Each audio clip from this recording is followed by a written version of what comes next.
Wala ginadula sa Bureau of Jail Management and Penology o kung BJMP ungka ang posibilidad nga may kaangtanan man ang ila personnel kung nga may mga kontrabando nga nagasulod sa pasilidad. Sa interview sa Bomba Radio kay Jail Superintendent Denver Beltran, ang jail warden sa BJMP ungka, iagin pahayag nga mahimo sila sang report sa regional office agud makapatigayon sang investigasyon na hanungod sa isyu sang pagpasulod sa mga kontrabando. Ginpahayag man sang opisyal nga padayon sa gihapon ang ila standard operating procedures para mapabaskog ang seguridad sa sulod sang jail facility. Lakip diri ang random search sa mga bisita kag regular nga inspeksyon sa mga personnel antes makasulod sa amo nga pasilidad. Ginasiguro man sa BJMP nga nagapadayon ang regular nga greyhound operations o surprise inspections antes pasudlon ang mga nagakadto sa amo nga pasilidad. Abi pagi nga makapasulod kita sa kontrabando sa facility.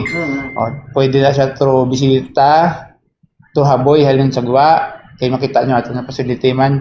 Then when natin gina-discount ang ato nga mga personnel, pwede na siya. So, dira kita maano sa ato nga investigation. Then So, makita na. posible lang. Posible, sir. Posibilidad dyan. Posibilidad. Kay tatlo man lang na siya. Ang gasulod dire dalaw, personnel, kag pwede nga halin sagwa. Pati gani nga ato mga food items nga naluto sa ato nga kitchen, gina-inspection man na.